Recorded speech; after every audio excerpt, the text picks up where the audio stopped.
મહીસાગર જિલ્લામાં આવેલા સંતરામપુર નગરપાલિકામાં ભાજપનો બહુમતથી ભગવો લહેરાયો। 24 ઉમેદવારોમાં 15 ઉમેદવારોમાં ભાજપની જીત। સંતરામપુર નગરના જીતેલ ઉમેદવારો વતી મતદારોનો શિક્ષણ મંત્રી કુંબર ડિંડોરે આભાર વ્યક્ત કર્યો। ગુજરાતમાં સંસ્કાર અને સંસ્કૃતિનો વિજય થયો તેવું શિક્ષણ મંત્રી કુંબર ડિંડોરનું બયાન। આવનારા સમયમાં સૌ સાથે મળી સંતરામપુર નગરનો વિકાસ કરીશું તેવું શિક્ષણ મંત્રી કુંબર ડિંડોરનું કહેવું।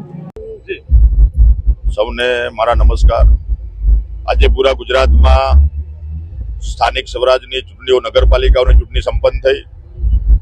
ભારતીય જનતા પાર્ટીને ગુજરાતની તમામ જનતા, તમામ વડીલો, માતા બહેનો, યુવાનોએ જે સંપૂર્ણ બહુમત, પૂર્ણ જનાદેશ આપ્યો છે, ગુજરાતની તમામ જનતાનો આભાર માનું છું। અને સવિશેષ આ સંસ્કાર અને સંસ્કૃતિનો વિજય થયો છે। અને સવિશેષ મારી વિધાનસભા સંતરામપુર નગરપાલિકાની પણ ચૂંટણી આપણે સંપન્ન થઈ।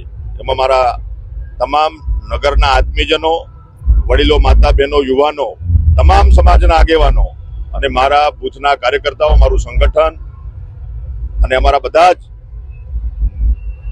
વોર્ડના તમામ ઉમેદવારોને જીતાડવામાં જે મદદરૂપ બન્યા છે એવા સાણા મતદારોનો ઋણ સ્વીકાર કરું છું, આભાર માનું છું।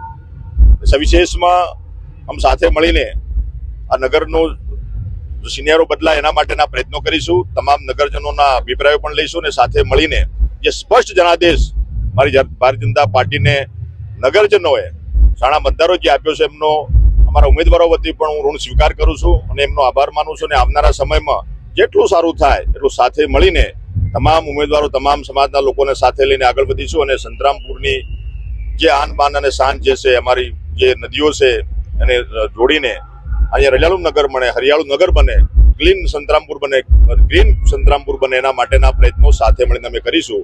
અને પુનઃ અમારા મતદારોનો, હું અમારા ભારતીય જનતા પાર્ટીને જંગી બહુમતી જીતાડવા બદલ સંતરામપુરના સાણા મતદારોનો ખૂબ ખૂબ આભાર માનું છું અને એમનો ઋણ સ્વીકાર કરું છું। ભારત માતા કી જય।